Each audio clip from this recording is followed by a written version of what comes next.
جب بھوک روح کی دیواروں کو چاٹنے لگے اور دنیا کی نظریں ہمدردی کے بجائے ہوش کا بازار بن جائیں تو ایک ماں کا صبر کائنات کے سب سے بڑے امتحان میں تبدیل ہو جاتا ہے، جہاں معصوم بچوں کے جنازے بھی ایک دوپٹے کی آغوش میں خاموشی سے دفن ہو جاتے ہیں، مگر اسی تاریکی کے اختتام پر الہی انعام کا وہ دروازہ کھلتا ہے جو صابرین کی تقدیر بدل دیتا ہے۔ بسم اللہ الرحمن الرحیم۔ شوہر کے انتقال کے بعد میرے چاروں بچے بھوک سے رونے لگے۔ میں مدد مانگنے جاتی تو لوگ مدد کے بدلے غلط مطالبہ کرنے لگتے، مگر میں نے کبھی بھی کسی حرام راستے کو قبول نہ کیا اور ہر لمحہ اللہ سے مدد مانگتی رہی۔ فاقوں کے دن بڑھتے گئے، یہاں تک کہ میرے 2 بچے بھوک کی شدت برداشت نہ کر سکے اور دنیا سے چلے گئے۔ میرے پاس انہیں کفن دینے کے لیے بھی کچھ نہ تھا۔ میں نے اپنے دوپٹے میں لپیٹ کر انہیں دفنا دیا۔ میں اللہ کے فیصلے پر راضی رہی۔ صرف 2 دن گزرے تھے کہ اچانک وہ دونوں مجھے خواب میں آئے اور بولے، اللہ کو آپ کا صبر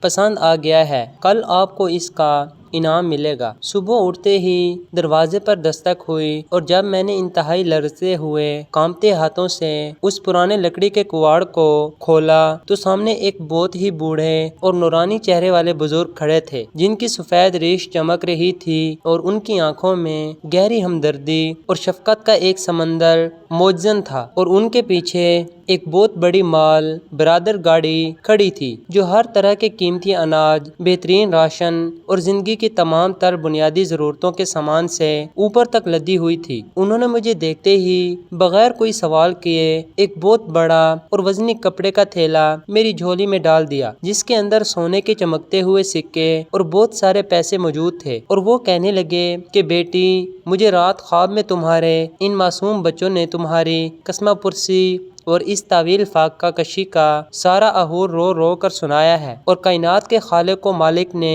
مجھے یہ سخت حکم دے کر تمہاری دہلیز پر بھیجا ہے کہ میں اب سے تمہاری اور تمہارے باقی بچوں کی پوری زندگی کی کفالت کا ذمہ اٹھاؤں، تاکہ تمہیں کبھی بھی کسی کے سامنے ہاتھ نہ پھیلانا پڑے اور کوئی بھی بدنیت شخص تمہاری مجبوری کا فائدہ اٹھانے کی جرات نہ کر سکے، اور یہ سب تمہارے اس ایمان کا نتیجہ ہے جو تم نے بھوک کی انتہا پر بھی قائم رکھا۔ اس اچانک اور غریبی مدد کو دیکھ کر میری آنکھوں سے آنسوؤں کا ایک ایسا سیلاب رواں ہو گیا جس کو روکنا میرے بس میں نہ تھا، اور میں اسی وقت کچی اور نم آلود زمین پر سجدہ ریز ہو گئی، کیونکہ مجھے پکا یقین ہو گیا تھا کہ میرا رب اپنے بندوں کو کبھی تنہا نہیں چھوڑتا، چاہے آزمائش کتنی ہی طویل اور تکلیف دہ کیوں نہ ہو۔ اور وہ بزرگ اپنے آدمیوں کے ساتھ مل کر سارا راشن میرے چھوٹے سے کچے گھر کے اندر ترتیب سے رکھنے لگے، جس میں اعلیٰ قسم کا آٹا، چاول، گھی، چینے، دالیں اور بچوں کے لیے بے شمار تازہ پھل، مٹھائیاں اور نئے کپڑے شامل تھے، جن کو دیکھ کر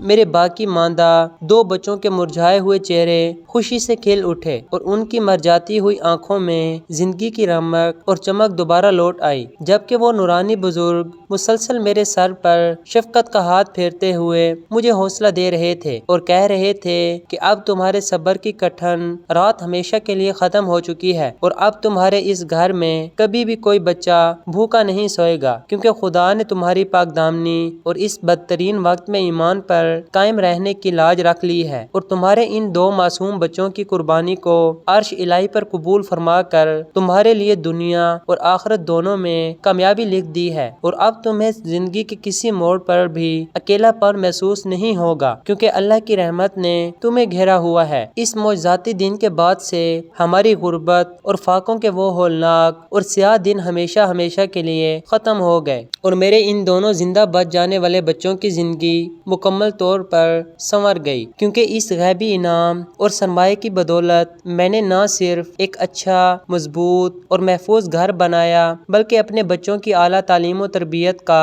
ایسا بہترین انتظام کیا جس کی میں نے زندگی کے تاریک ترین دنوں میں کبھی خواب میں بھی امید نہیں کی تھی، اور وہ بزرگ ہر مہینے باقاعدگی سے خود ہمارے حالات معلوم کرنے اور ہماری تمام ضروریات پوری کرنے آتے رہے، جس سے مجھے اور میری نسلوں کو یہ ابدی سبق ملا کہ جو انسان اس دنیا کی عارضی گندگی اور حرام راستوں کے سامنے اپنے دامن کو پاک اور عفت کو محفوظ رکھتا ہے، اور شدید ترین آزمائشوں کے پہاڑ ٹوٹنے پر بھی اپنے سچے رب کی رضا پر دل سے راضی رہتا ہے تو خدا اس کے صبر کا صلہ اس طرح معجزاتی انداز میں عطا کرتا ہے کہ پوری دنیا دنگ رہ جاتی ہے اور غیب کے ایسے لامحدود خزانوں سے اس کی جھولی بھر دی جاتی ہے جن کا انسان اپنے محدود عقل و گمان میں بھی تصور نہیں کر سکتا۔ اور وہ معاشرہ جو کبھی بے حسی کی تصویر بنا ہوا تھا اب ہمیں عزت اور احترام کی نظر سے دیکھنے پر مجبور ہو گیا، کیونکہ اللہ نے میری پاک دامنی کو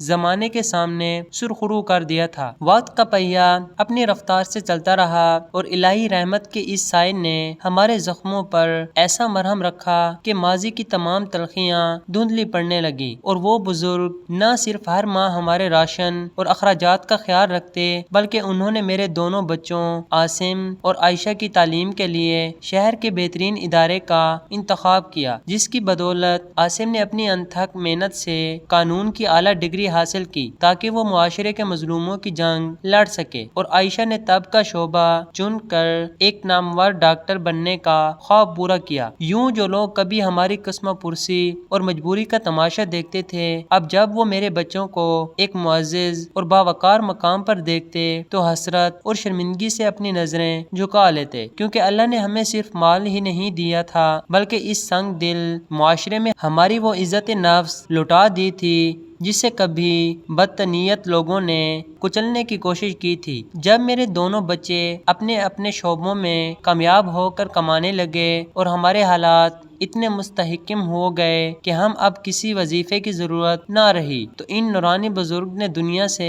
رخصت ہونے سے قبل ہمارے سروں پر شفقت کا آخری ہاتھ رکھ کر ہمیں دوسروں کا سہارا بننے کی تلقین کی۔ چنانچہ میں نے اپنے بچوں کے ساتھ مل کر غیبی مال کے اس سلسلے کو اللہ کے بندوں پر لٹانے کے لیے اپنے اسی پرانے کچے گھر کی جگہ ایک عظیم فلاحی ادارہ صابرین فاؤنڈیشن قائم کیا، جہاں عائشہ نے غریب خواتین کے لیے مفت ہسپتال اور عاصم نے بیواؤں اور یتیموں کو مفت قانونی امداد فراہم کرنے کا سیل بنایا تاکہ اس معاشرے میں کسی بھی مجبور ماں کو اپنے بچوں کے علاج یا چھت کے لیے اپنی آفت کا سودا نہ کرنا پڑے۔ اور یوں ہمارا یہ گھر ہر اس بے سہارا عورت کا مضبوط ٹھکانہ بن گیا جو دنیا کے لٹیروں سے خوف زدہ ہوتی تھی۔ سالہ سال بیت گئے اور میری عمر ڈھلنے کے بعد جب میرے پوتے پوتیاں میرے ارد گرد کھیلتے تو میں انہیں اپنے ان دو معصوم بچوں کی کہانی سناتی جو بھوک کی وجہ سے میرے دوپٹے میں دفن ہو گئے تھے، تاکہ وہ جان سکیں کہ ایک دوپٹے کی لاج رکھنے پر خدا نے کس طرح ہماری اجڑی گود کو کائنات کی خوشیوں سے بھر دیا۔ یہاں تک کہ ایک مبارک رات میں نے خواب میں اپنے انہی دو بچھڑنے ہوئے بچوں کو ریشمی لباس میں ایک خوبصورت الہی باغ میں دیکھا جو مجھے گلے لگا کر کہہ رہے تھے کہ امی جان آپ کا صبر عرش پر قبول ہو چکا ہے اور اب آپ کے آرام کا وقت آ گیا ہے۔ چنانچہ اگلی صبح جب میرے بچوں نے مجھے جگانے کی کوشش کی تو میرے چہرے پر ایک ابدی اور پرسکون مسکراہٹ تھی اور میری روح اپنے رب کے حضور سرخرو ہو کر اس جہان فانی سے کوچ کر چکی تھی، مگر دنیا کے لیے یہ ابدی پیغام چھوڑ گئی کہ آزمائش چاہے کتنی ہی ہولناک ہو، اگر ایمان قائم رہے تو خدا کا معجزہ ضرور دروازے پر دستک دیتا ہے۔ میری ماں کے انتقال کے بعد جب ہم نے انہیں نم آلود آنکھوں کے ساتھ رخصت کیا تو ان کے چہرے پر موجود وہ ابدی مسکراہٹ ہمارے دلوں میں ایک نیا عزم پھونک گئی تھی، اور میں عاصم اور میری بہن عائشہ نے رو کر وقت گنوانے کے بجائے ان کی دی ہوئی تربیت کو اپنی زندگی کا اوڑھنا بچھونا بنا لیا تھا۔ چنانچہ ہم نے ماں کے اسی پرانے کچے گھر کی جگہ جو صابرین فاؤنڈیشن قائم کی تھی وہ اب مظلوموں کے لیے امید کی آخری کرن بن چکی تھی، جہاں اب ہماری جوان ہوتی ہوئی اولادیں بھی ہمارے شانہ بشانہ اس فلاحی مشن کو سنبھال رہی تھیں کہ اسی دوران ایک سرد اور طوفانی رات جب پورا شہر شدید بارش کی لپیٹ میں تھا تو فاؤنڈیشن کے دروازے پر کسی نے زور زور سے دستک دی، اور جب میرے بیٹے نے بھاگ کر کواڑ کھولا تو سامنے ایک 15 سالہ لڑکا گیلے کپڑوں میں شرابور اور خوف سے کانپتا ہوا کھڑا تھا، جس نے روتے ہوئے ہمیں بتایا کہ اس کی ماں کو شہر کے ایک انتہائی ظالم اور با اثر وڈیرے نے جھوٹے مقدمے میں پھنسا کر قید کروا دیا ہے، کیونکہ اس کی غریب ماں نے اس کی حویلی میں کام کرنے کے دوران اپنی عزت کی حفاظت کے لیے اس کے سامنے سر جھکانے اور حرام راستے پر چلنے سے صاف صاف انکار کر دیا تھا اور اب وہ با اثر شخص ان کے پورے خاندان کو جان سے مارنے کی دھمکیاں دے رہا ہے۔ یہ دردناک احوال سنتے ہی مجھے اور عائشہ کو اپنی ماں کا وہ ہولناک دور یاد آ گیا جب اس سنگ دل معاشرے نے ان کی مجبوری کا فائدہ اٹھانے کی کوشش کی تھی، اور اگرچہ اس طاقتور انسان سے ٹکر لینا ہمارے پورے خاندان کو تباہ کر سکتا تھا کیونکہ عدالتیں اور پولیس اس کی جیب میں تھیں، لیکن میں نے اپنی ماں کی پاک دامنی کی قسم کھا کر اپنے بچوں سے کہا کہ اگر ہماری ماں بھوک کی انتہا پر بھی ایمان سے پیچھے نہ ہٹیں تو آج ہم بھی پیچھے نہیں ہٹیں گے۔ پھر عدالت میں کیس شروع ہوا تو ہمیں خریدنے کے لیے کروڑوں روپے کی پیشکش کی گئی، اور جب ہم نہ مانے تو فاؤنڈیشن پر حملے کروائے گئے، مگر آزمائش کی ان کٹھن دنوں میں بھی ہمارے خاندان نے صبر کا دامن نہ چھوڑا، اور آخر کار مہینوں کے انت تک قانونی جنگ، سچے گواہوں اور میری بے باک دلیلوں کے سامنے اس ظالم کا جھوٹ مٹی میں مل گیا، اور عدالت نے اس مظلوم ماں کو باعزت بری کر کے اس بدنیت انسان کو جیل کی سلاخوں کے پیچھے بھیج دیا جو صابرین فاؤنڈیشن کی حق اور سچائی پر پہلی سب سے بڑی فتح تھی۔ اس عظیم فتح کے بعد جب سال گزرتے گئے اور صابرین فاؤنڈیشن اب ایک چھوٹے سے کچے گھر سے نکل کر ملکی گیر نیٹ ورک بن چکا تھا جہاں روزانہ ہزاروں بیواؤں اور یتیموں کی کفالت کی جا رہی تھی، اور میں اور عائشہ اب خود ضعیفی کی عمر کو پہنچ چکے تھے، لیکن ہمارے چہروں پر اپنی ماں کی دعاؤں کا نور چمک رہا تھا کہ اسی دوران میرے بیٹے ارمغان اور عائشہ کی بیٹی حیا نے ایک بڑا فیصلہ کیا کہ وہ اس فلاحی مشن کو بین الاقوامی سطح پر لے کر جائیں گے تاکہ دنیا بھر میں غربت کی ماری ماؤں کی عفت و عزت کو محفوظ کیا جا سکے۔ چنانچہ ایک بین الاقوامی انسانی حقوق کی کانفرنس میں جس میں دنیا بھر کے نامور مخیر حضرات اور حکومتی نمائندے شریک تھے، میرے بیٹے ارمغان کو جب اسٹیج پر مدعو کیا گیا تو اس نے کسی بڑی بزنس تھیوری سے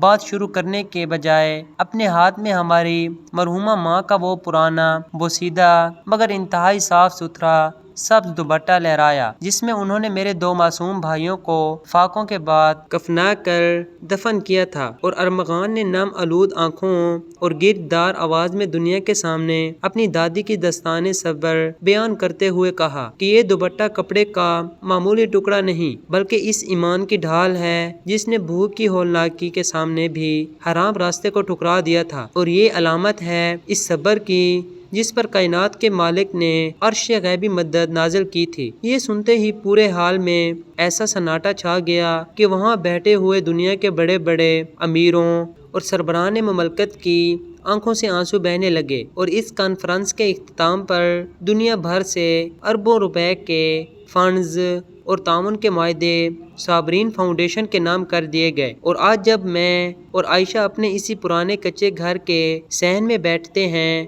جسے ہم نے یادگار کے طور پر ویسا ہی رکھا ہے تو ہمیں یوں محسوس ہوتا ہے جیسے فضا میں ہماری ماں کی پاکیزہ مسکراہٹ بکھر گئی ہو اور آسمان کے تارے گواہی دے رہے ہوں کہ جو انسان خدا کے لیے اپنی عفت اور ایمان کی حفاظت کرتا ہے، خدا اس کے نام اور اس کی نسلوں کو تاریخ کے افق پر ہمیشہ کے لیے امر کر دیتا ہے۔